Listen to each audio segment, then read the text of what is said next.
अब ये तो कॉमन नॉलेज है कि जब कोई पुलिस ऑफिसर किसी को अरेस्ट करना चाहते हैं तो उसके लिए उन्हें एक अरेस्ट वारंट की जरूरत पड़ती है।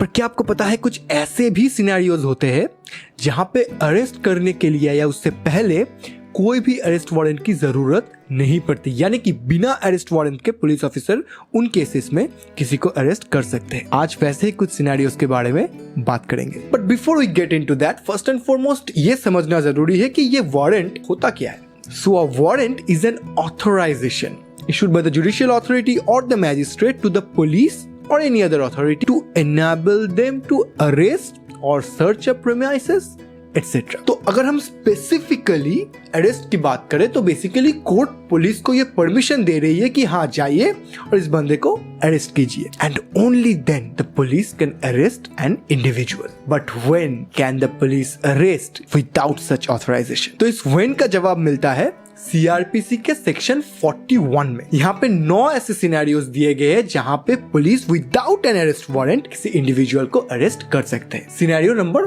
1, तो अगर पुलिस रीजनेबली ये सस्पेक्ट करती है या फिर कोई रीजनेबल कंप्लेंट उसे मिलता है कि किसी ने कोई कॉग्निजेबल ऑफेंस कमिट किया है, तो वहां पे पुलिस उस इंसान को बिना वारंट के अरेस्ट कर सकती है, जिस इंसान ने वो कॉग्निजेबल ऑफेंस कमिट किया है उसे। अब सवाल ऑब्वियसली ये उठता है कि कॉग्निजेबल ऑफेंस क्या है? तो क्वाइट लिटरली कॉग्निजेबल ऑफेंस इसका मतलब है वो ऑफेंसेस जहां पे बिना वारंट के अरेस्ट किया जा सकता है, और सीआरपीसी के शेड्यूल 1 में एक मस्त सा लिस्ट बना के ये डिक्लेयर किया गया है कि कौन कौन से ऑफेंसेस कॉग्निजेबल है और कौन कौन से ऑफेंसेस नॉन कॉग्निजेबल। तो अगर कॉग्निजेबल ऑफेंसेस के अंदर जो भी ऑफेंसेस आते हैं वो किसी ने कमिट किया है ऐसा पुलिस शक करती है या फिर उसे कोई रीजनेबल कंप्लेंट मिलता है, तो वहां पे बिना अरेस्ट वारंट के उस इंसान को पुलिस अरेस्ट कर सकती है। सिनेरियो 2, अगर किसी इंसान के पास हाउस ब्रेकिंग यानी कि चोरी से किसी दूसरे के घर में घुसने में इस्तेमाल किया जा सके ऐसा औजार बरामद होता है, तो उस इंसान को पुलिस बिना वारंट के अरेस्ट कर सकती है, प्रोवाइडेड कि वो कोई रीजनेबल एक्सप्लेनेशन ना दे पाए कि वो औजार क्यों उसके पास था। ओके, सो सिनेरियो 3, अगर इस कोर्ट के अंदर मतलब सीआरपीसी के अंदर या फिर स्टेट गवर्नमेंट के किसी रूल के अंदर कोई एक प्रोक्लेम्ड ऑफेंडर है, यानी कि कोर्ट में वो गिल्टी प्रूव हो चुका है और उसको सजा भी सुनाया जा चुका है पर वो फरार है, ऐसे इंसान को देखने पर ही पुलिस अरेस्ट कर सकती है बिना कोई वारंट के। सिनेरियो 4, तो मान लीजिए एक गाड़ी लेके कहीं जा रहा था, अब नाके में उसे रेगुलर रूटीन चेकअप के लिए रोका गया। चेकिंग के दौरान उसके गाड़ी से कुछ ऐसी चीज बरामद हुई या ऐसी चीजें बरामद हुई जो कि चोरी के है। पुलिस के पास रिपोर्ट था कि ये सब जो चीज है वो चोरी के है और एक्स के गाड़ी में वो मिल जाता है, क्योंकि जब भी कुछ चोरी होता है उसका रिपोर्ट तो दर्ज किया ही जाता है, तो वो रिपोर्ट पुलिस के पास होता है।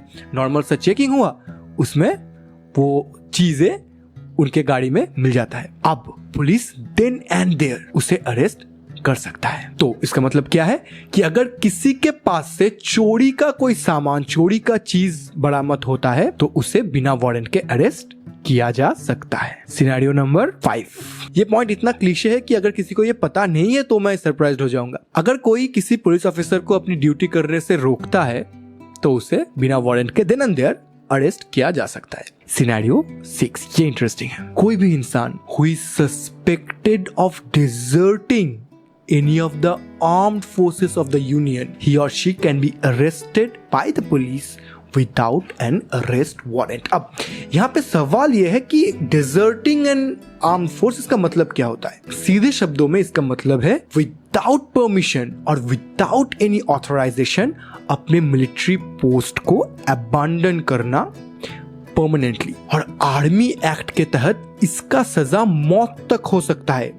There is a provision of death penalty for this offense। और अगर पुलिस किसी भी इंसान को अरेस्ट करती है इस शक पे कि उसने किसी भी आर्म फोर्स को डिजर्ट किया है, then the police is required to hand him or her over to the concerned military department where he or she will be court-martialed। Scenario 7, अगर कोई इंसान इंडिया के बाहर कुछ ऐसे एक्ट में इन्वॉल्व था या फिर पुलिस को रीजनेबली लगता है कि वो इन्वॉल्व था जो कि इंडिया में एक ऑफेंस कंसिडर किया जाएगा, जिस एक्ट को इंडिया के लॉ के तहत एक ऑफेंस कंसिडर किया जाएगा। और जिस देश में उसने वो कांड किया है उस देश के साथ अगर इंडिया का कोई एक्टिव एक्स्ट्राडिशन ट्रीटी है तो पुलिस बिना वारंट के उस इंसान को अरेस्ट कर सकती है। सिनेरियो 8 निकल दिखा दिया मैंने, सिनेरियो 8। तो सीआरपीसी में एक सेक्शन है, सेक्शन 356, ठीक है। इसके अंदर रिपीट ऑफेंडर्स को अपना रेसिडेंशियल एड्रेस, और अगर वो रेसिडेंशियल एड्रेस बदलता है, मतलब जो भी जैसे भी वो अपडेट होता है,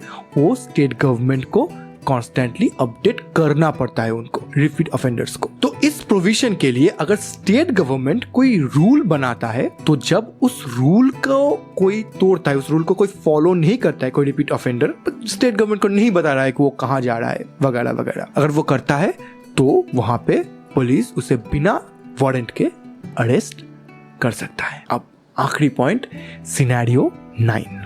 जब किसी पुलिस ऑफिसर को एक दूसरे पुलिस ऑफिसर से कोई रिक्विजिशन मिलता है किसी को अरेस्ट करने के बारे में, किसी को अरेस्ट करने के लिए, और उसकी रीजन में ये जो पहले 8 पॉइंट्स मैंने बताए उनमें से कोई एक नोटिफाई किया गया हो, तो वो पुलिस ऑफिसर जिसने वो रिक्विजिशन रिसीव किया है वो उस पर्टिकुलर इंसान को जिसके लिए वो रिक्विजिशन एक्सेप्टेड हुआ है, रिसीव्ड हुआ है, उस पर्टिकुलर इंसान को बिना वारंट के अरेस्ट कर सकते हैं। तो ये था आपके 9 पॉइंट्स जहां पे बिना वारंट के पुलिस ऑफिसर किसी को अरेस्ट कर सकते हैं। अच्छा, अब ये तो सिनेरियोस गए जहां पे एक पुलिस ऑफिसर बिना वारंट के किसी को अरेस्ट कर सकते हैं, लेकिन एक वक्त तक इन पावर्स का इतना आर्बिट्ररी यूज हुआ बाय द पुलिस कि कोर्ट्स को, जुडिशियरी को इंटरवीन करना पड़ा इस पूरे सिनेरियो में, और थ्रू वेरियस जजमेंट पुलिस के इस आर्बिट्ररी पावर पे लीश लगानी पड़ी। जैसे कि एक जजमेंट है Joginder Kumar versus the state of Uttar Pradesh and others. इस केस में सुप्रीम कोर्ट ने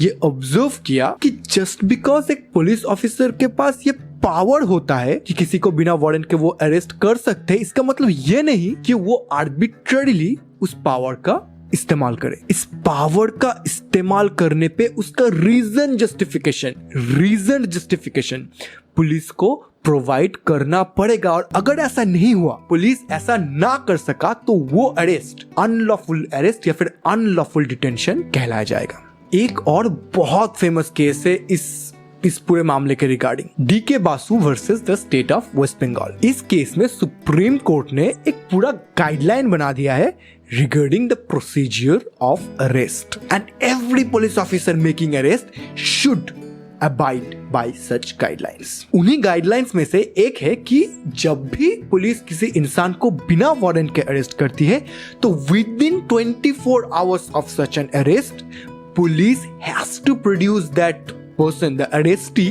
in front of a magistrate and justify the arrest। Police बस यूं ही किसी को अरेस्ट करके उसके ऊपर बैठे नहीं रह सकता, उसको जस्टिफाई करना पड़ता है कि क्यों इस इंसान को अरेस्ट किया गया है within 24 hours, और अगर वो ऐसा नहीं कर सके the magistrate has power to order immediate release of that person। इसके साथ एक अरेस्टेड पर्सन का ये भी राइट होता है कि पुलिस उसके किसी रिलेटिव या फ्रेंड ऑफ चॉइस को उस अरेस्ट के बारे में इन्फॉर्म करे, ताकि वो बाहर से उस इंसान को छुड़ाने के बारे में स्टेप्स ले सके। Because obviously when you are inside jail आपके लिए थोड़ा मुश्किल हो जाता है अपने आप को छुड़ाने के लिए जो भी बंदोबस्त करना है वो करना। कोई बाहर वाला अगर उसको पता चलता है तो that becomes a lot easier. तो उसका ये राइट है कि किसी बाहर वाले को पुलिस ये इन्फॉर्म करे, and it is also his right कि पुलिस उसे बताए कि भाई साहब आपके पास ये राइट है, क्योंकि आपको अगर पता नहीं आपके पास ये राइट है और आप किसको इन्फॉर्म करना चाहते, ये भी उस इंसान का एक राइट है according to the DK Basu versus the state of West Bengal.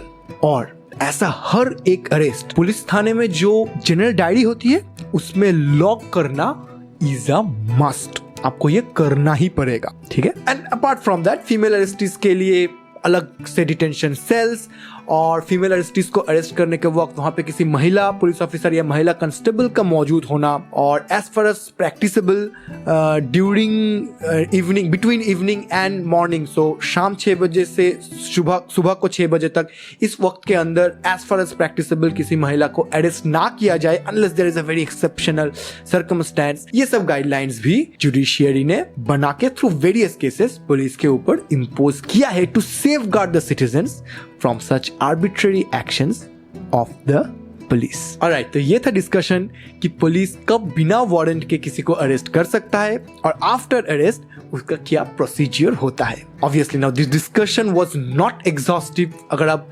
CrPC ही पढ़ेंगे या फिर कुछ और लेजिस्लेशंस भी पढ़ेंगे तो आप पाएंगे कि यहाँ हुआ कुछ और ऐसे प्रोविजन से, कुछ ऐसे ऑफेंसेस है जहाँ पे बिना अरेस्ट वारंट के अरेस्ट किया जा सकता है, but those are very specific scenarios और एक जनरलाइज डिस्कशन में उनकी जरूरत नहीं है। चलिए मिलेंगे अगली वीडियो पे। आप सावधान रहिए, सतर्क रहिए और देखते रहिए लव इट। मेरा नाम है आकाश, मैं साउथ कलकत्ता लॉ कॉलेज के फाइनल ईयर में पढ़ता हूँ। आप देख रहे थे लव इट।